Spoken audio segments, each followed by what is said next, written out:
আসসালামু আলাইকুম। লার্নফ্লুয়েন্সি চ্যানেলের পক্ষ থেকে পঞ্চম শ্রেণীর শিক্ষার্থী এবং অভিভাবকদের স্বাগতম এবং আমন্ত্রণ জানাচ্ছি আজকের এই টিউটোরিয়ালে।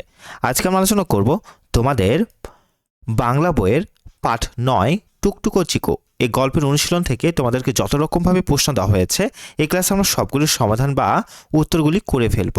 তো চলো আলোচনাটি শুরু করা যাক। শুরু করছি পরম করুণাময় মহান আল্লাহ তাআলার নামে।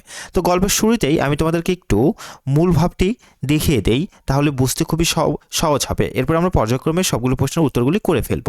তো দেখো মূল ভাব। স্কুল থেকে ফেরার পথে টুকটুক একটি আহত বিড়াল ছানা দেখতে পাই। টুকটুক তাকে বাড়ি নিয়ে আসে এবং তার যত্নও করার দায়িত্ব নেয়। সে বিড়াল ছানাটিকে ওষুধ লাগিয়ে দেয় এবং দুধ খাওয়ায়। সে ছানাটির নাম রাখে চিকু। চিকু দ্রুত সুস্থ হয়ে টুকটুকের খেলায় সঙ্গী হয়ে ওঠে। একবার ছেলেরা একটি বিড়াল ছানাকে তাড়া করছিল। তখন টুকটুক তাদের বোঝায় যে ছোট প্রাণীদের কষ্ট দেওয়া উচিত নয়। চিকুকে ভালোবাসতে গিয়ে টুকটুক আশেপাশের পশু পাখিদের প্রতিও যত্নবান হয়ে ওঠে এবং বন্ধুদের নিয়ে প্রাণীদের বন্ধু নামে একটি ক্লাব তৈরি করে। এই গল্পে মূলত পশু পাখিদের প্রতি ভালোবাসা ও যত্ন নেওয়ার দিকটি ফুটে উঠেছে। তো এই ছিল মূল ভাবটি। এরপর দেখো ১ নম্বরে তোমাদেরকে বলা হচ্ছে ডান পাশ থেকে শব্দ নিয়ে খালি জায়গায় বসে বাক্য লিখি। অর্থাৎ তোমরা যেখানে শূন্যস্থানগুলি দেখতে পাচ্ছ, তাই না? এই শূন্যস্থানগুলি কিন্তু তোমাদেরকে পূরণ করতে হবে। এই যে ডান পাশে যে শব্দগুলো দেখছো সঠিক শব্দগুলি বেছে নিতে হবে এই ডান পাশের শূন্যস্থানগুলির জন্য, তাই না? তো চলো আমরা উত্তরগুলি একটু দেখি, কোন শূন্যস্থানে ডান পাশে কোন শব্দগুলি বসবে সেটি একটু আমরা দেখে ফেলি।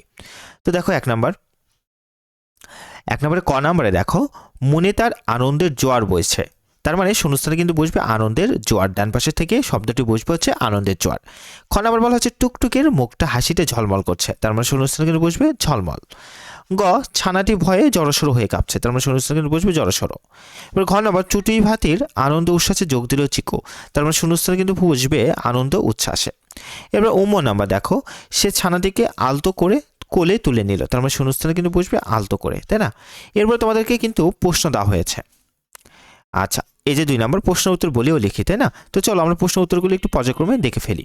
সর্বপ্রথম দেখো ক নম্বর প্রশ্ন তোমাদেরকে বলা হচ্ছে টুকটুক গান গেয়ে উঠলো কেন? উত্তর, সেদিন টুকটুক স্কুল থেকে বাড়িতে ফিরছিল, মনে তার আনন্দের জোয়ার বইছে, কারণ আগামীকাল থেকে শুরু হবে গ্রীষ্মের ছুটি।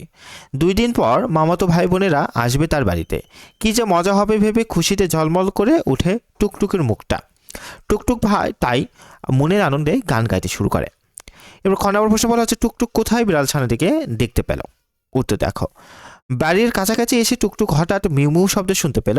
কৌতূহলী চোখে সে এদিক ওদিক তাকালো। শব্দ শুনে এগিয়ে যেতেই টুকটুক বাগানের কোণে একটা বিড়াল ছানা দেখতে পেল। ছানাটি ভয়ে জড়সড় হয়ে কাঁপছে। গ নম্বর বলা হচ্ছে টুকটুকের মন বিড়াল ছানাটির জন্য কেঁদে উঠল কেন? উত্তর, টুকটুক দেখলো বিড়াল ছানাটি ভয়ে জড়সড় হয়ে কাঁপছে। কাদামাটা মাখা কালসার শরীর নিয়ে মিউ মিউ করে ডাকছে। মনে হচ্ছে তার একটা পা কেটে গেছে। উদ্বিগ্ন দৃষ্টিতে টুকটুক চারদিকে তাকালো, কাউকে দেখতে পেল না।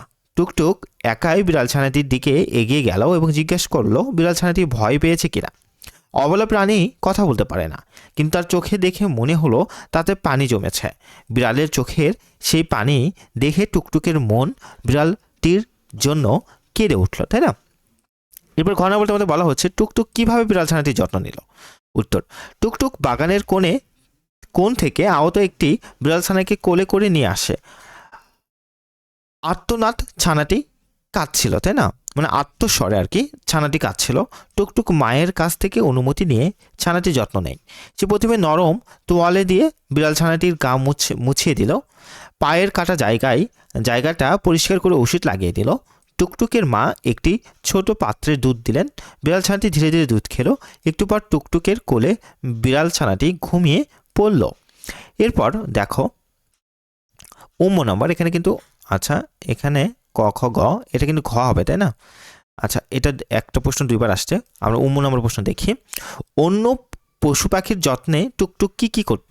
উত্তর দেখো, চিকুর পাশাপাশি অন্যান্য পশু পাখির প্রতি টুকটুকির মায়া ছিল।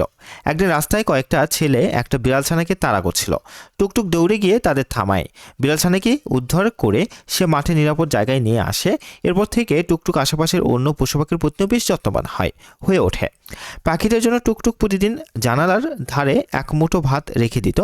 গ্রীষ্মের দাবদাহে বাটি ভরে পানি রেখে দিত যাতে পাখিরা পানি খেতে পারে, তাই না? এরপর দেখো তোমাদেরকে 6 নাম্বার সর্বশেষ প্রশ্ন বলা হচ্ছে, প্রাণীদের বন্ধু ক্লাবটি কিভাবে গঠিত হয়েছিল? উত্তর, টুকটুক পশু পাখিদের প্রতি যত্নশীল। সে একটি আহত বিড়াল ছানাকে উদ্ধার করে নিজের কাছে রাখে। কয়েকটি ছেলেরা তারা থেকে আরেকটি বিড়াল ছানাকে উদ্ধার করে নিরাপদ স্থানে নিয়ে যায়, তাই না? এরপর পাখিদের জন্য সে জানালার ধারে ভাত ও পানি রাখে। এভাবে টুকটুক তার আশেপাশে পশু পাখিদের প্রতি যত্নবান হয়েও সহপাঠীদের নিয়ে পুবাল প্রাণীদের বন্ধু ক্লাবটি গঠন করেছিল। ক্লাব গঠনে টুকটুকের শ্রেণী শিক্ষক তাদের সহায়তা করেছিল, তাই না? এরপরে তোমাদেরকে কি দেওয়া হয়েছে আমরা একটু দেখি, চলো। তোমাদের বইয়ের 4 নাম্বারে কি বলছে? 4 নাম্বারে তোমাদেরকে 4-এর আগে 3 নাম্বার, তাই না? 3 নাম্বার আমরা একটু দেখিনি এখান থেকে। 3 নাম্বারে বলা হচ্ছে, তোমরা দেখো যে সঠিক উত্তর সহ বাক্যটি লিখি, তাই না? অর্থাৎ এখানে ক নাম্বার একটা বাক্য তোমাদেরকে দেওয়া হয়েছে, টুকটুকের মামাতো ভাই বোনেরা আসবে, নিচের কোনটি হবে? এটি কিন্তু তোমাদের এখানে লিখতে হবে। তো নিচের হবে গ্রীষ্মের ছুটিতে, তাই না? তার মানে গ্রীষ্মের ছুটিতে, এটা কিন্তু তোমাদেরকে এখানে শূন্যস্থানে লিখতে হবে। একইভাবে খ নাম্বার দেখো, ছানাটি জড়সড় হয়ে ভয়ে কাঁপছে, এখান থেকে হবে ভয়ে কাঁপছে। গ নাম্বার, টুকটুক বিড়াল ছানাটির গা মুছিয়ে দিল, এখান থেকে কি দিয়ে গা মুছিয়ে দিল? এখান থেকে শূন্যস্থানে বসবে তোয়ালা দিয়ে, তাই না? এরপর দেখো, বিড়াল ছানার নাম চিকু রেখেছে কে বলো তো? টুকটুক। তার মানে এখানে কিন্তু টুকটুক লিখতে হবে তোমাদেরকে। আচ্ছা, এরপর দেখো, নম্বর চুড়াই ভাতের আয়োজন করলো কারা কারা? তো এখানে কিন্তু হবে উত্তরটি টুকটুক, রাতুল ও নীলা, তাই না? এরপরে তোমাদেরকে বলা হচ্ছে কি দেখো, 4 নম্বরে বলা হচ্ছে কোন বাক্য বিবরণ প্রশ্ন বিস্ময় বোঝাচ্ছে তার ডান পাশে লিখি।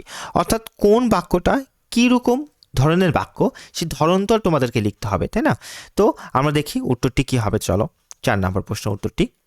তো ক নাম্বার দেখো, আগামীকাল থেকে গ্রীষ্মের ছুটি শুরু, এটা একটা বিবরণমূলক বাক্য, তাই উত্তরটি হবে কিন্তু বিবরণবাচক। এবার ভয় পেয়েছো, একটা প্রশ্ন করা হয়েছে, তাই না? প্রশ্নবোধক চিহ্ন আছে, তার মানে এটা একটা প্রশ্নবাদক বাক্য, তার মানে শূন্যস্থানে কিন্তু প্রশ্নবাদক লিখতে হবে। এবার গ নাম্বার, অনেক কিছু শিখে গেলে, এটাকে একটা বিবরণমূলক বাক্য আর কি, অর্থাৎ তোমরা শূন্যস্থানে লিখবে বিবরণবাচক। ঘ নাম্বার লেখা হচ্ছে দেখো, টুকটুক ওর নাম রাখলো চিকো, এটাও একটা বিবরণবাচক বাক্য। সত্য মাগো, এটা কি একটা বিস্ময়বাচক, তার মানে শূন্যস্থানে লিখতে হবে বিস্ময়বাচক। কেন পারবি না, এটা কিন্তু প্রশ্ন, তাই না? তার মানে শূন্যস্থানে লিখতে হবে প্রশ্নবাচক, এটা উত্তরটি হবে কিন্তু প্রশ্নবাচক, তাই তো? এরপরে যদি তোমরা চলে আসো, তোমাদের এখানে দেওয়া হয়েছে কি দেখো, বাক্যের শেষে দাড়ি প্রশ্নচিহ্ন অথবা বিস্ময় চিহ্ন বুঝিয়ে পুনরায় লিখি। অর্থাৎ কোন বাক্যটা কীরকম বাক্য, এটা কিন্তু তোমাদেরকে এখানে পাশাপাশি লিখতে হবে, তাই না? তো চলো আমরা উত্তরটি একটু দেখে ফেলি, কোথায় তোমাদেরকে কি লিখতে হবে এখান থেকে উত্তরটি। এই যে দেখো, ক নাম্বারে দেখো, টুকটুক স্কুলে পড়ে, এটা একটা কীরকম বাক্য? টুকটুক স্কুলে পড়ে, তাই না? এটা একটা বাক্যর শেষে তোমাদেরকে দাড়ি প্রশ্নবোধক চিহ্ন অথবা বিস্ময় চিহ্ন দিয়ে বোঝাইতে হবে, তার মানে এটা একটা বিবরণমূলক বাক্য, আর বিবরণমূলক বাক্যের শেষে কিন্তু একটা করে দাড়ি বসে। এই জন্য তোমরা এখানে কি লিখবা? টুকটুক স্কুলে পড়ে, এটা একটা বিবরণমূলক বাক্য, এর নিচে শেষে একটা দাড়ি হবে। তোমরা ওদের মারছো কেন, এটা একটা প্রশ্ন করা হয়েছে, তাই না? তার মানে এই বাক্যের শেষে তোমাদেরকে একটা চিহ্ন দিতে হবে, সেটা হচ্ছে প্রশ্নবোধক চিহ্ন। আচ্ছা, কি সুন্দর লাগছে চারদিক, কি, তাই না? এটা একটা বিস্ময় সূচক বাক্য, তো অতএব তোমাদেরকে এখানে একটা বিস্ময় সূচক চিহ্ন দিতে হবে। এবার দেখো, আহারে ওর কত কষ্ট, এটা একটা বিস্ময় সূচক চিহ্ন তোমাদেরকে দিতে হবে, এটা একটা বিস্ময় সূচক বাক্য, তাই না? যে বাক্যগুলো দ্বারা দুঃখ কষ্ট বোঝায়, এই বাক্যগুলোর শেষেই বিস্ময় সূচক চিহ্ন বোঝে। এরপর দেখো, আমরা বলা হচ্ছে তুমি কি তার নাম জানো, এটা একটা প্রশ্ন করা হচ্ছে, তার মানে এখানে প্রশ্নবোধক চিহ্নটি কিন্তু বুঝবে, তাই না? এক্ষুনি চলে আসো, এটা একটা বিবরণমূলক বাক্য, তাই এর শেষে একটা দাড়ি তোমাদেরকে দিতে হবে, তাই না? তো এই ছিল এখান থেকে তোমাদের 5 নম্বর প্রশ্নের উত্তরটি। এবার 6 নম্বরে তোমাদেরকে বলা হচ্ছে গল্পটি শেষ করি, তোমাদেরকে 2 লাইন দেওয়া হয়েছে এবং পুরো গল্প তোমাদেরকে লিখতে হবে তোমাদের মতো করে। তো দেখো, বলা হচ্ছে ছুটির দিন খুব সকালে ঘুম ভেঙে গেল, দেখি জানালায় একটা পাখি বসে আছে। আমি পাখিটিকে বললাম, তুমি আমাকে কিছু বলতে চাও? এরপরে পাখিটিকে কিছু বলতে চাও, এরপরে কি কি হতে পারে সেরকম করে তোমাদেরকে একটি গল্প তোমাদেরকে লিখতে হবে এখানে, তাই না? তো চলো আমরা কিভাবে গল্পটি আরো সাজাইতে পারি, লিখতে পারি, উত্তরটুকু একটু দেখে ফেলি, চলো। তো দেখো, এই যে ছুটির দিন খুব সকালে ঘুম ভেঙে গেল, দেখি জানালার একটি পাখি বসে আছে। আমি পাখিটিকে বললাম, তুমি আমাকে কিছু বলতে চাও? পাখিটি মাথায় কাত করে আমার দিকে তাকালো। এরপর থেকে তোমরা এখান থেকে লিখবা, হ্যাঁ, এখান থেকে গল্পটা আরও এভাবে সাজাবা বা লিখে ফেলবা। পাখিটা মাথা কাত করে আমার দিকে তাকালো, যেন সত্যিই কিছু বলতে চাই। আমি ধীরে ধীরে জানালার কাছে গেলাম, পাখিটা যাতে ভয় না পায় তাই আস্তে আস্তে বললাম, বলো না কি বলতে চাও? পাখিটা কুহু কুহু করে ডাক দিল, তারপর ডানাটা ঝাপটালো। আমি বুঝলাম ও হয়তো বাইরে যেতে বলছে, তাই আমি দরজা খুলে উঠানে গেলাম। পাখিটাও উড়ে এসে আম গাছের ডালে বসলো। সকালের রোদ গায়ে পড়ছে, হালকা বাতাস, সবকিছু যেন নতুন লাগছে। আমি দেখলাম আম গাছের নিচে ছোট্ট একটা পাখির ছানা পড়ে আছে। আমি পাখির ছানাটিকে হাতে তুলে নিলাম। আমার বড় ভাইকে ডাকলাম। বড় ভাই এসে ছানাটিকে আম গাছের ডালার পাখির বাসায় রেখে দিল। তো এই ছিল। এরপর দেখো আর একটা লাইন আছে, পাখিটা আবার ডাকলো। আমি হাসলাম, মনে হলো পাখিটা আমাকে ধন্যবাদ দিচ্ছে। তো এই ছিল তোমাদের এই পুরো গল্পটুকু। তোমরা এভাবে কিন্তু লিখে শেষ করে লিখে শেষ করতে পারো, তাই না? এবার 7 নম্বর তোমাদেরকে বলা হচ্ছে আমার প্রিয় কোনো প্রাণী নিয়ে একটি রচনা লিখি। তোমাদেরকে একটা রচনা লিখতে হবে প্রিয় প্রাণী নিয়ে, তাই না? তো দেখো রচনাটুকু আমরা এখানে লিখেছি। আমার প্রিয় প্রাণী, যেটি আমরা দিয়েছি খরগোশ। তোমরা চাইলে তোমাদের ইচ্ছে মতো দিতে পারো।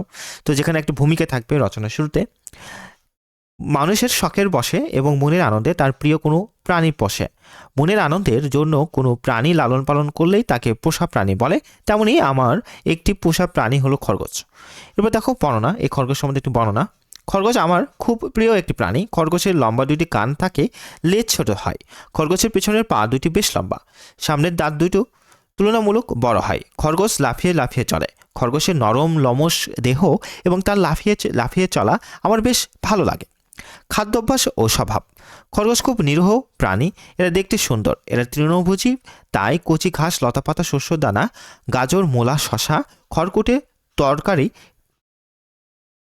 তরকারি ফেলে দেওয়া অংশ খেয়ে থাকে। কিন্তু এরা খুব দুরন্ত। খরগোশ খুব প্রিয় প্রাণী।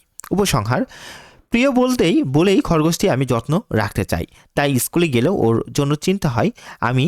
কিন্তু আমি পড়ালেখায় ফাঁকি দিই না। খরগোশটি লালন পালন করে আমি অনেক আনন্দ পাই। তো এই ছিল তোমাদের জন্য আজকের আলোচনাটি। আশা করি বুঝতে পেরেছ। ভিডিওটি ভালো লেগে থাকলে লাইক দেবে এবং অবশ্যই লার্নফ্লুয়েন্সি চ্যানেলটিকে সাবস্ক্রাইব করবে। আমরা ধারাবাহিকভাবে তোমাদের প্রত্যেকটা অধ্যায়ভাবে সমাধানগুলো করে দেবো। এর আগের ক্লাসগুলিতে কিন্তু এর আগের অধ্যায়ের সমাধানগুলি তোমাদের ইতিমধ্যে লার্নফ্লুয়েন্সি চ্যানেলে আপলোড করে ফেলা হয়েছে। তোমরা চাইলে সেখান থেকে দেখে ফেলতে পারো। ভালো থেকো, সুস্থ থেকো। আসসালামু আলাইকুম।